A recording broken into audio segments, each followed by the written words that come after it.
Hello friends, स्वागत है आप सबका आपके अपने यूट्यूब चैनल स्मार्ट स्टडी 2.0 में। आज के इस वीडियो में हम एसएससी सीटी के लिए हिंदी के टॉप 20 क्वेश्चंस देखेंगे।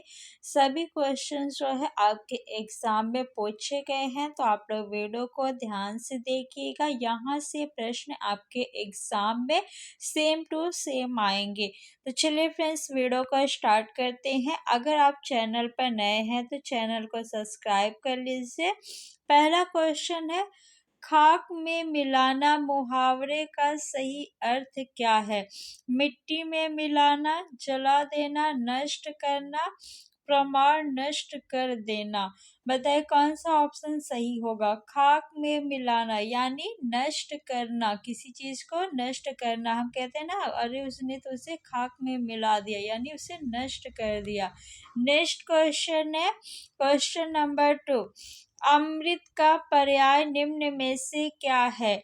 अमृत का पर्यायवाची बताना है। पीयूष, अभ्र, है, तोय। तोय मीन्स होता है पानी, नीर, जल, अम्बु, सर। तोय मीन्स क्या होता है? पानी। पानी के अन्य पर्यायवाची नीर, जल, अम्बु, सर। है मीन्स होता है घोड़ा। है किसका पर्यायवाची है? घोड़ा का। और पर्यायवाची घोटक,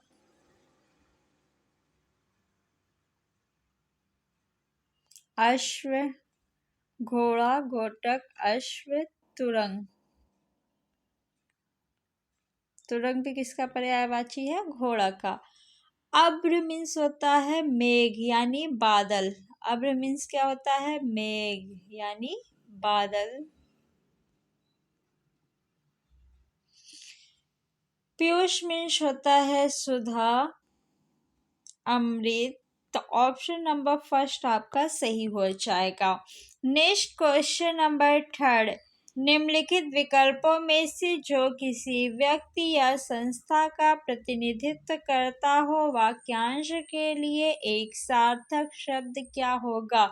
प्रतिनिधि, कर्तव्यपरायण, उत्तरदायी, निष्ठावान। जो किसी के प्रति निष्ठा रखता हो उसे क्या कहते हैं? निष्ठावान कहते हैं। उत्तरदायी होगा? नहीं। कर्तव्य परायण? नहीं। प्रतिनिधि ऑप्शन नंबर फर्स्ट आपका बिल्कुल सही है। जो किसी व्यक्ति या संस्था का प्रतिनिधित्व करता हो उसे प्रतिनिधि कहते हैं। ऑप्शन नंबर फर्स्ट आपका सही है। नेक्स्ट क्वेश्चन है क्वेश्चन नंबर 4।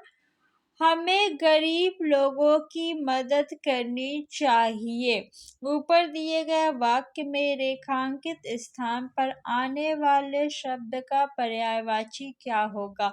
यहाँ पे मदद आपका रेखांकित शब्द है। मदद का पर्यायवाची बताना है। सहायता, परोपकार, अवहेलना, दया। दया होगा मदद का पर्यायवाची? नहीं। अवहेलना मीन्स होता है तिरस्कार करना या अवज्ञा करना, तो ये तो नहीं होगा। परोपकार, दूसरों के हित का काम क्या कहलाता है? परोपकार, तो ये भी नहीं होगा। सहायता मतलब होता है मदद करना, तो ऑप्शन नंबर फर्स्ट आपका बिल्कुल सही है। फ्रेंड्स, अगर अभी तक आपने वीडियो को लाइक नहीं किया है तो लाइक कर दीजिए और अपने फ्रेंड्स में वीडियो को शेयर कर दीजिए।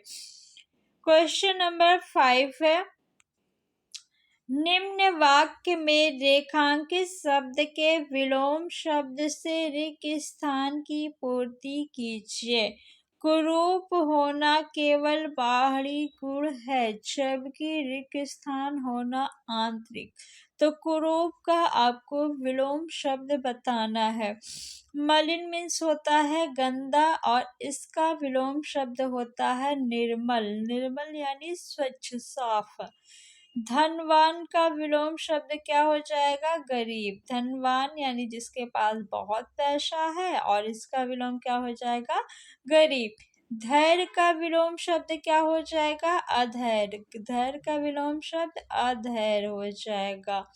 सुंदर का विलोम शब्द क्या हो जाएगा? कुरूप हो जाएगा। सुंदर का विलोम शब्द क्या होगा? कुरूप। तो ऑप्शन नंबर 4 आपका बिल्कुल सही है। कुरूप का विलोम सुंदर होगा। कुरूप होना केवल बाहरी गुण है, जबकि सुंदर होना आंतरिक है।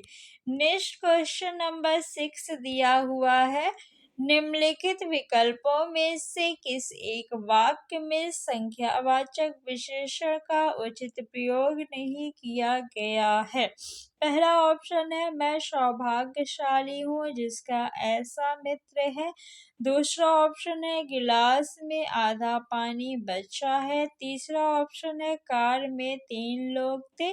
चौथा ऑप्शन है, ट्रेन में 50 आदमी थे। बताइए कौन सा ऑप्शन सही होगा? किस एक वाक्य में संख्यावाचक विशेषण का उचित प्रयोग नहीं किया गया है? ट्रेन में 50 आदमी थे, यहाँ पे 50 जो है ये आपका संख्यावाचक विशेषण है। कार में 3 लोग थे, ये भी आपका संख्यावाचक विशेषण है 3 आपका। गिलास में आधा पानी बचा है, तो आधा क्या है आपका? संख्यावाचक विशेषण। तो ऑप्शन नंबर फर्स्ट आपका बचा। ये तीनों ऑप्शंस जो है वो क्या हो गए? गलत हो गए। इसमें संख्यावाचक विशेषण का प्रयोग हुआ है। मैं सौभाग्यशाली हूँ जिसका ऐसा मित्र है, तो सौभाग्यशाली आपका संख्यावाचक विशेषण नहीं है, तो ऑप्शन नंबर फर्स्ट आपका सही हो जाएगा। नेक्स्ट क्वेश्चन है क्वेश्चन नंबर 7।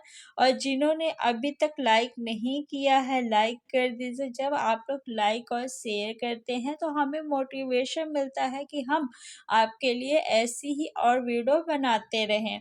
खगोल शब्द का विलोम क्या होगा?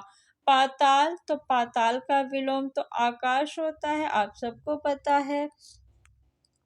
पाताल का विलोम क्या होता है? आकाश होता है। पृथ्वी, पृथ्वी का पर्यायवाची क्या होता है? अवनी, अवनी का विलोम शब्द क्या हो जाएगा? अंबर, यानी पृथ्वी का विलोम क्या हो जाएगा? ये भी होता है आकाश। पृथ्वी का विलोम आकाश, अवनी का विलोम अंबर। पहाड़ का विलोम शब्द क्या हो जाएगा? तो पहाड़ का विलोम जमीन होता है। और भूगोल का विलोम क्या होगा? खगोल होगा। तो ऑप्शन नंबर 3 आपका सही है। नेक्स्ट क्वेश्चन है क्वेश्चन नंबर 8। निम्न विकल्पों में से शुद्ध वाक्य का चयन कीजिए। मैंने आज भात नहीं खाया हूँ। यहाँ पे देखिए, मैंने आज भात नहीं खाया, ये शुद्ध वाक्य है। हूँ का प्रयोग नहीं होगा। तो यहाँ पे जो है क्रिया संबंधी अशुद्धि है। कैसी अशुद्धि है? क्रिया संबंधी अशुद्धि है। तो ये तो आपका गलत हो गया। विश्वेश्वर ने 2 मकान खरीदे, तो ये बिल्कुल सही है। 2 है तो यहाँ पे खरीदे हो गया, तो ये आपका सही है। पत्नी ने एक पत्र लिखी, देखिए यहाँ पे पत्नी है, आप कहेंगे लिखी क्रिया सही है, जो कि गलत है। पत्नी जो है ये आपका क्या है? कर्ता। जब कर्ता के साथ कारक चिन्ह आए तो जो क्रिया होती है वो आपके कर्म के अकॉर्डिंग होती है, यानी कर्म के अनुसार होती है। तो पत्र जो है ये पुल्लिंग शब्द है, तो यहाँ पे लिखी नहीं, लिखा होगा। क्या होगा? लिखा। यहाँ पे क्रियाकर्ता के अनुसार नहीं, कर्म के अनुसार होगा। पत्नी ने एक पत्र लिखा, ये शुद्ध वाक्य है। तो इसमें कैसी अशुद्धि है? लिंग संबंधी अशुद्धि है। कैसी अशुद्धि? लिंग संबंधी। वह बैठे और एक कहानी सुनाया, देखिए वह है तो बैठे नहीं होगा, बैठा हो जाएगा। क्या होगा? बैठा। वह बैठा। वे होता तब बैठे होता, वे बैठे सही है, लेकिन वह है तो बैठा होगा। क्या होगा? वह बैठा और एक कहानी सुनाया, सुनाया नहीं होगा। कहानी क्या है आपका? स्त्रीलिंग है ना, तो सुनाया होगा नहीं, सुनाई। वह बैठा और एक कहानी सुनाई। तो ऑप्शन नंबर 4 भी आपका गलत हो गया, थर्ड भी गलत है, फर्स्ट भी गलत है, सेकंड सही है। इसमें कैसी अशुद्धि है? तो लिंग व वचन संबंधी अशुद्धि है। नेक्स्ट क्वेश्चन नंबर 9, निम्न वाक्य में रेखांकित शब्द को विकल्पों में दिए गए शब्दों में से सर्वाधिक उपयुक्त शब्द से बदले। समालोचक साहित्य का अन्वेषण करते हैं। अन्वेषण मीन्स होता है खोज। तो क्या साहित्य की खोज की जाती है? नहीं। तो क्या होगा? अन्वेषण की जगह पे अध्ययन, अनुसंधान, विवेचन, अनुशीलन। बताइए कौन सा ऑप्शन सही होगा? समालोचक साहित्य का अन्वेषण करते हैं, अन्वेषण नहीं करते, न अध्ययन करते हैं, न अनुसंधान करते हैं, न विवेचन करते हैं, अनुशीलन करते हैं। क्या करते हैं? अनुशीलन करते हैं। तो समालोचक साहित्य का अनुशीलन करते हैं, ये आपका शुद्ध वाक्य हो जाएगा। नेक्स्ट क्वेश्चन नंबर 10 दिया हुआ है, निम्नलिखित वाक्य में रेखांकित खंड के स्थान पर प्रयुक्त होने वाले सबसे उपयुक्त विकल्प का चयन कीजिए। मुख्य अतिथि ने छात्रों से पुरस्कार प्रदान किए। क्या ये सही वाक्य है? तो इस वाक्य में जो है कारक संबंधी अशुद्धि है। कैसी अशुद्धि है? कारक संबंधी से जो है कारक का चिन्ह यहाँ पे प्रयोग नहीं किया जाएगा। तो किस कारक चिन्ह का प्रयोग किया जाएगा ये आपको बताना है। के साथ, का, को, में। बताइए। मुख्य अतिथि ने छात्रों के साथ पुरस्कार प्रदान किए। क्या सही लग रहा है? नहीं। छात्रों का पुरस्कार प्रदान किए, नहीं। छात्रों को पुरस्कार प्रदान किए, बिल्कुल सही है। छात्रों में पुरस्कार प्रदान किए, नहीं। मुख्य अतिथि ने छात्रों को पुरस्कार प्रदान किए। तो ऑप्शन नंबर 3 आपका बिल्कुल सही है। नेक्स्ट क्वेश्चन, क्वेश्चन नंबर 11, निम्नलिखित में से विशेषण संबंधी अशुद्धि युक्त वाक्य का चयन कीजिए। यह एक बढ़िया किताब है। तुम बहुत धीरे स्वर में बोलते हो। यह एक अच्छा विकल्प है। यह पीले फूलों की माला है। तो बताइए किस वाक्य में विशेषण संबंधी अशुद्धि है? यह पीले फूलों की एक माला है। तो ये बिल्कुल सही है। इसमें विशेषण पीले का प्रयोग बिल्कुल सही किया गया है फूलों से पहले। यह एक अच्छा विकल्प है, ये भी आपका सही है। यह एक बढ़िया किताब है, ये भी आपका सही है। तो ये आपका ऑप्शन जो है ये गलत हो जाएगा। तुम बहुत धीरे स्वर में बोलते हो। यहाँ पे बहुत शब्द का प्रयोग नहीं होना चाहिए। किस विशेषण का प्रयोग होना चाहिए? तो सिर्फ धीरे विशेषण का प्रयोग होगा। तुम धीरे स्वर में बोलते हो, ये आपका शुद्ध वाक्य होगा। तो ऑप्शन नंबर 2 जो है ये सही हो जाएगा। इसमें विशेषण संबंधी अशुद्धि है। नेक्स्ट क्वेश्चन देखेंगे हम लोग। नैनों को सुंदर लगने वाला वाक्यांश के लिए उचित शब्द क्या होगा? मनोहर, नयनाभिराम, अनुपम, अतुलनीय। फ्रेंड्स, अगर आप ऐसी ही और वीडियो देखना चाहते हैं तो डिस्क्रिप्शन में प्लेलिस्ट की लिंक दी हुई है, आप लोग वहां से जाइए और प्लेलिस्ट में कई सारी वीडियो है, उसे आप लोग ज़रूर देखिएगा। आपके क्वेश्चन जो है इन्हीं वीडियो में से आएगा, तो उसको आप लोग क्या करिएगा कि 2 स्पीड से देख लीजिएगा, लेकिन देखिएगा ज़रूर, क्योंकि सभी वीडियो जो है बहुत इम्पोर्टेंट है और यहीं से आपके एग्ज़ाम में क्वेश्चन आएगा। तो अगर आप सिलेक्शन चाहते हैं तो उस वीडियो को ज़रूर देखिएगा। मनोहर, मन को हरने वाला, तो ये तो नहीं होगा। अनुपम, जिसकी उपमा न दी जाए या जो अद्वितीय हो, अतुलनीय हो। अतुलनीय, जिसकी तुलना न की जा सके। तो ऑप्शन नंबर 2 नयनाभिराम बिल्कुल सही है। नैनों को सुंदर लगने वाला वाक्यांश के लिए एक शब्द। तो ऑप्शन आपका 2 सही है। नेक्स्ट क्वेश्चन देखेंगे हम। मन वृंदावन होना मुहावरे का सही अर्थ है। अत्यधिक प्रसन्न होना, भक्ति भाव होना, प्रेम हो जाना, घूमने जाना। मन वृंदावन होना यानी अत्यधिक प्रसन्न होना। जब हम लोग अत्यधिक प्रसन्न होते हैं तो क्या कहते हैं? मन वृंदावन होना। ऑप्शन नंबर फर्स्ट आपका सही है, मन वृंदावन हो गया।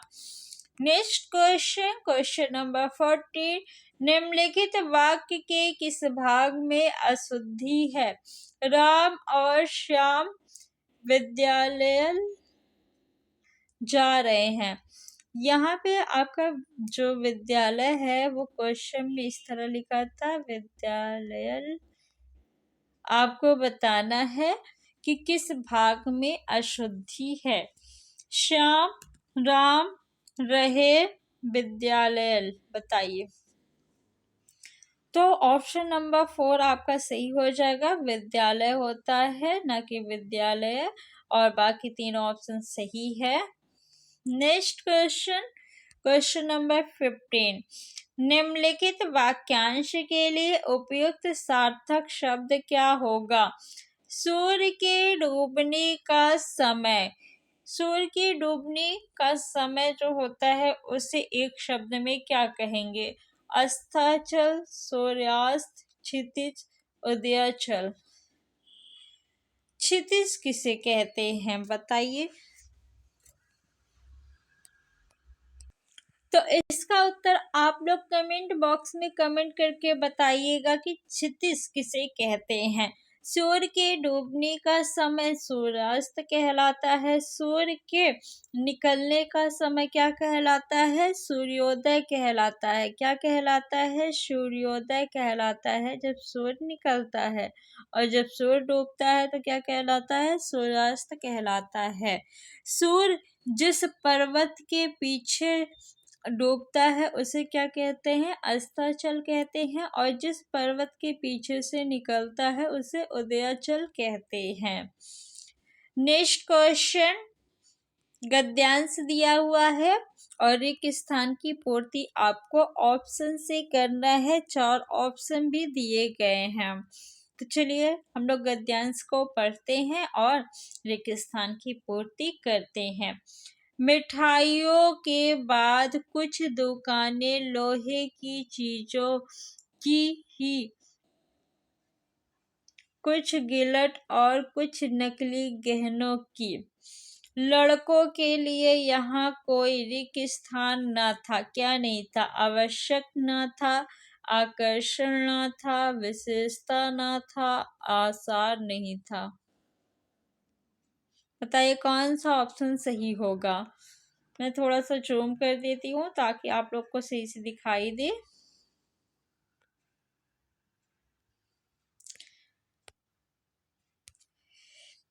मिठाइयों के बाद कुछ दुकानें लोहे की चीजों की थी और कुछ जो थी वो कुछ गिलट और नकली गहनों की।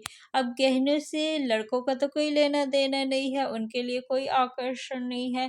तो लड़कों के लिए यहाँ कोई आवश्यक नहीं ना था, आकर्षण ना था। तो आकर्षण ना था, विशेषता नहीं। आसार ये भी नहीं होगा, यहाँ पे आसार होगा, ये भी गलत है। तो ऑप्शन नंबर सेकंड सही है। नेक्स्ट,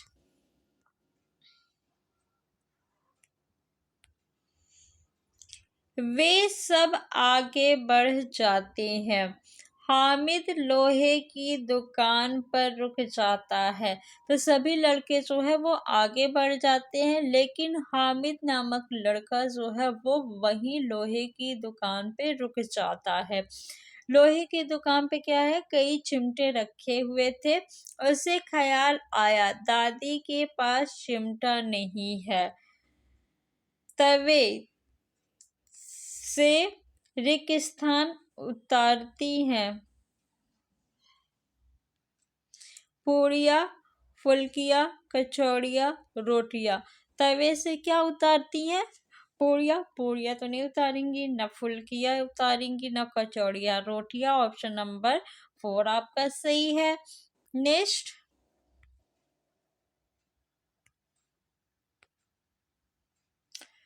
तो हाथ जल जाता है। अगर वह चिमटा ले जाकर दादी को दे दे तो वह कितनी दुखी होंगी, सौभाग्यशाली होंगी, प्रसन्न होंगी या निराश होंगी? बताइए कौन सा ऑप्शन सही होगा।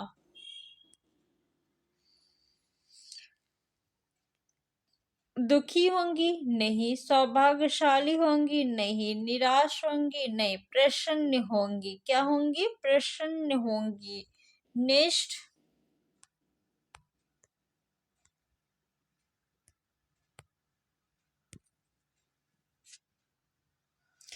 फिर उनकी उंगलियां कभी ना जलेंगी, घर में काम की चीज हो जाएगी। खिलौनों से क्या फायदा, व्यर्थ में पैसे खराब होते हैं। जरा देर ही तो रिक्त स्थान होती है, आशा होती है, खुशी होती है, उत्सुकता होती है, आश होती है। बताइए क्या होगा। तो आशा और आस, ये तो गलत हो गया। दो ऑप्शन खुशी और उत्सुकता में बताइए क्या सही होगा, कौन सा ऑप्शन फिल होगा। जरा देर ही तो खुशी होती है या जरा देर ही तो उत्सुकता होती है, कौन सा ऑप्शन सही होगा। तो ऑप्शन नंबर सेकेंड जितने भी लोग कह रहे हैं उनका उत्तर बिल्कुल सही है।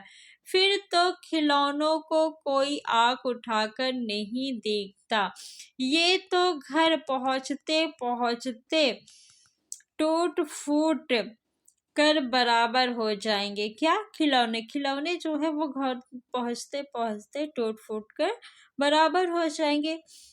रिक्त स्थान कितने काम की चीज है? क्या कितने काम की चीज है बताइए। चिमटा, चिमटी प्लस पेचकस। आपने ये कहानी जो है बचपन में पढ़ी होगी, जब आप छोटे रहे होंगे तो छोटे क्लास में ये एक कहानी है, ईद नाम का चैप्टर है शायद, और उसमें हामिद नामक लड़का है जो वो मेले से अपनी दादी के लिए चिमटा लेके आता है। रिक्त स्थान कितने काम की चीज है? चिमटा, चिमटी प्लस पेचकस। तो पेचकस होगा नहीं, प्लस होगा नहीं, चिमटी होगा नहीं, चिमटा। क्या होगा? चिमटा। चिमटा कितनी काम की चीज है? रोटियां तवे से उतार लो, चूल्हे में सेक लो। अगर आपको यहाँ ना समझ में आए क्या फिल होगा तो आप लोग आगे सेंटेंस को पढ़ लिया करिए, उससे आपको समझ में आ जाएगा कि क्या फिल होगा। तो ऑप्शन नंबर फर्स्ट आपका सही है और 20 क्वेश्चंस हो गए हैं। अगर आपने वीडियो को लाइक नहीं किया है तो लाइक कर दीजिए, अपने फ्रेंड्स में शेयर कर दीजिए और ऐसी ही वीडियो देखने के लिए चैनल को सब्सक्राइब कर दीजिए। आप लोग प्लीज़ लाइक शेयर किया करिए, इससे हमें मोटिवेशन मिलता है। तो आज के इस वीडियो में इतने ही क्वेश्चंस, अगले वीडियो में हम लोग और क्वेश्चंस देखेंगे। वीडियो पूरा देखने के लिए आप सभी का बहुत बहुत धन्यवाद।